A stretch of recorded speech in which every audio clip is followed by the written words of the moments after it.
한국 경제는 기적같이 선방했다. 세계 경제가 대침체 속에서 OECD 국가들의 성장이 엄청나게 큰 폭으로 후퇴했다. 그런데 한국의 경제는 기적처럼 선방했다. 어제 오후 문재인 대통령이 청와대에서 한 발언입니다.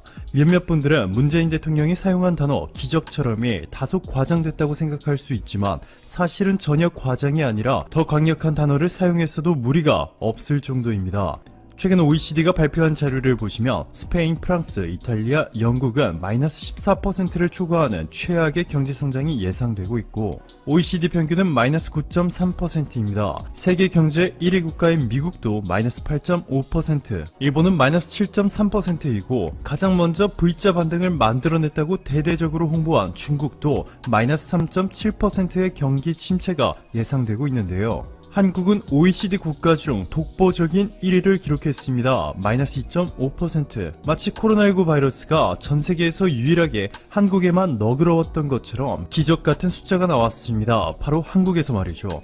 자, 그런데 이렇게 K방역뿐만 아니라 경제 분야에서도 기적을 보여주고 있는 한국에 충격적인 보도들이 쏟아져 나왔습니다. 국내 상당수 언론들이 이런 보도를 냈죠. 일본에 이어 독일도 한국 G7 정상회담 참여 반대, 독일도 한국 G7 참여 반대, 독일, 한국 G7 참여 반대, 현 체제가 합리적, 독일, 한국 러시아 참여 G7 확대, 반대, 현 체제가 합리적. 이들은 공통적으로 독일이 한국의 G7 정상회담 참여를 반대하고 있다는 것을 제목에서 강조하고 있습니다. 최고 수익률 채널에서 단독으로 과연 이 보도들이 사실인지, 만약 사실이라 해도 독일의 발표 내용을 얼마나 제대로 전달했는지에 대해서 독일의 대표 국제방송 도이체벨레의 보도를 통해 제대로 된 팩트를 보여드릴게요. 여기 도이체벨레의 보도에 따르면 하이코 마스 독일 외교장관은 독일은 러시아를 G7으로 복귀시키자는 도널드 트럼프 미국 대통령의 제안을 거부했다 밝혔고, 라인 유셰 포스트와의 인터뷰에서는 러시아가 G7에 배제된 이유는 지난 2014년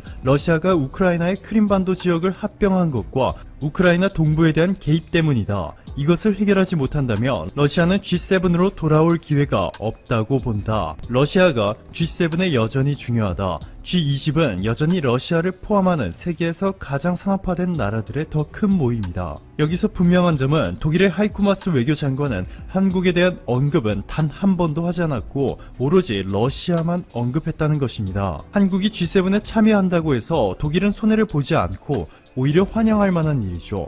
최근 수년간 독일은 한국과 견고한 협력 관계를 유지해왔고, 특히 일본이 한국의 수출 규제를 시작했을 당시부터 특히 더 강력한 관계를 형성하기 시작했습니다. 한국의 산업통상자원부는 독일의 NRW 연방주와 손잡고 한국 독일 소재부품 기술협력센터 설립 프로젝트를 시작했습니다.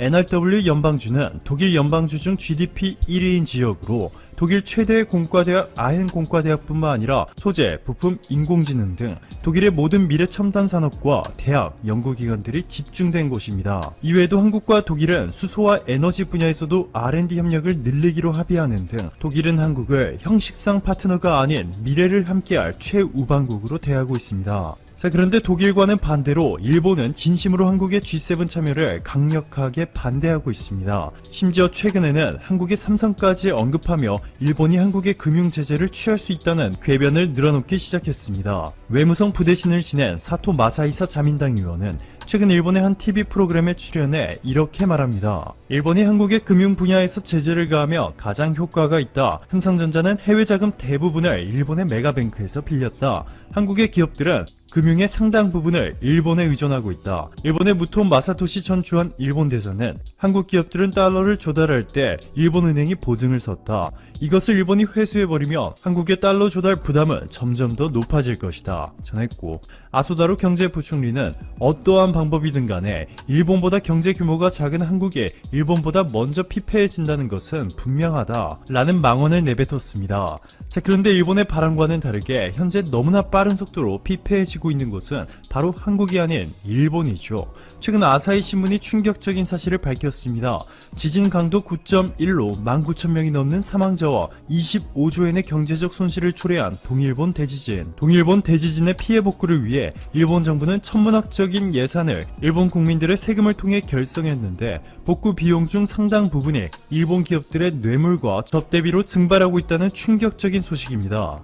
아사히는 지진복구 사업을 수주한 대형 건설사 간부들에게 전달하기 위해 일본의 많은 하청업체들이 회계 부정을 저질렀고 이를 통해 비자금을 마련했다. 이런 식으로 조성된 뒷돈은 최소 1억 6천만 엔이고 이는 모두 일본 국민들이 낸 세금이다. 뒷돈은 공사비 부풀리기로 이어졌고 일본 대형 건설사 현장 간부들의 현금으로 제공되거나 노래방 접대, 해외여행 경비에 충당됐다 라고 폭로했습니다. 동일본 지진 이후 무려 8년 동안 도로와 인프라 그리고 주택을 재건하기 위해 12조 엔 이상의 일본 국민들의 세금이 투입됐지만 상상도 하지 못할 수준의 막장 드라마가 일본에서 현실이 되어버렸습니다. 이뿐만이 아니죠. 일본의 나리타 공항을 떠나 미국으로 향하던 일본의 화물 항공기가 태평양 상공에서 벼락을 맞아 긴급 회항하는 매우 이례적인 사건까지 온갖 악재들이 일본을 뒤덮고 있습니다.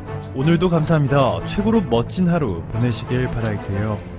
일본은 항상 한국만 쳐다보고 있습니다. 잘한다 싶으면 몰래 베끼거나 흠집내고 뒤늦게 뒷북치거나 합니다. 그럼에도 일본은 항상 자화자찬입니다. 뭐든지 전세계가 일본을 주목하고 있다. 성공적인 C19 대책에 전세계가 놀라고 있다는 보통이고 일본이 80억 인류를 구한다 까지 나왔습니다. 그러면서 오늘 한국에게 배워야 할 3가지라는 기사의 조회수는 또 엄청납니다. 일본에는 한국의 질병관리본부 같은 조직이 없습니다. 아베 총리실 산하에 대책본부를 세워놓고 아무 도움이 안 되는 전문가 회의를 하며 의논하고 있습니다. 그러다 보니 대책도 아베의 IQ 수준인지라 전혀 앞뒤가 맞지 않습니다. 결국 이제는 각현이 알아서 하다 보니 오사카 모델이 주목을 받을 지경인 거죠. 그동안 아베 총리실이 총괄하면서 지방자치단체를 통해 보고를 받다 보니 데이터가 누락이 돼서 통계가 앞뒤가 맞지 않는 문제가 발생했습니다. 그래서 의료기관으로부터 직접 보고받는 것으로 전환을 하니 전체적으로 2200개 곳으로 확인이 되었고 그 실체가 파악이 되고 있다는 것입니다. 일본에서 현재 C19 관련해 진료를 보는 곳은 전국에서 2200곳에 이른다고 하는데 많은 곳에서 의료용 방호복 등 물자 부족이 심각하다고 합니다. 아베 정부는 앞으로 6천여 개의 시설로 확대할 계획을 가지고 있으며 매일 시스템을 통해 진찰수와 PCR 테스트 건수, 마스크와 안면보호대, 방호복 등 의료 물품의 재고 및 소비를 보고받기로 했습니다. 그러다 보니 지난 9일에 도쿄에서 불행한 일을 당했다는 숫자가 19명에서 갑자기 117명으로 뛰는 결과가 나오기도 했습니다. 그동안 각 현의 보건소와 민간에서 지방자치단체에 보고를 하면 수기로 직접 종이에 받아줬고 전화로 총리실에 보고하면서 펑크가 났기 때문입니다. 그래서 홈페이지에 기록하면서 자동 집계하는 방법으로 바꿨더니 숫자가 다 뒤죽박죽 되기 시작한 것입니다. 이런 상황인데도 불구하고 아직도 일본의 방송 등 언론에서는 말도 안 되는 자화자찬 기사들이 넘칩니다. 라디오 방송에 나온 학자들은 세계에서 일본의 대응을 평가하기 시작했다. 일본은 C19 대책에 성공하고 있다 라는 말을 하고 있으며 급기야 일본은 100년 전부터 위생 수준이 높았기 때문에 특별하다고 자랑하기까지 합니다. 청일전쟁 때도 콜레라 감염을 막았고 스페인 독감 때도 일본은 전파를 억제했는데 그것이 다 위생 수준이 높아서 그렇다는 거죠. 그래서 이번 C19도 성공적으로 막고 있다고 자랑합니다. 이 신문은 앞으로 C19 이후는 전세계가 일본화 될 것이다 라고 예측하면서 미국과 중국과의 경제전쟁이 결국 일본화가 되는 쪽이 승자가 될 것이라고 점을 쳤습니다. 이 근거는 일본인의 민간 저축이 어느 나라보다 높기 때문에 통화정책에서 승리하게 되는 요인이 된다는 등을 제시하고 있습니다. 뭐 전세계가 일본을 따라가게 된다니 참 대단한 논리네요. 그리고 일본의 C19 대책이 사회를 파괴하지 않고 C19를 종식시키는 유일한 방법이라고 자랑하기도 합니다. 일본이 대단한 통계 국가이기 때문에 지금 C19의 방향을 정확하게 예측하고 있으며 공중보건에서 탁월하기 때문에 어느 국가도 따라할 수가 없는 사회 기반이라고 자랑합니다. 이들이 이렇게 자랑하는 것은 일본이 불행한 일을 당하는 인원이 외국에 비해 아주 적다는 것에 근거합니다. 그것이 화장실이 우수해서 그렇다는 것이고 의료 시스템이 뛰어나서 그렇다는 거죠. 화장실 시스템이 우수하다는데 도쿄 오다이바 해변에 그렇게 오물 냄새가 나고 대책이라고 내세운 것이 바다 깊은 곳에 바지락을 까는 건가요? 아무튼 일본은 지금 이렇게 불안감을 느끼면서도 자랑하면서 의연한 척을 하고 있습니다.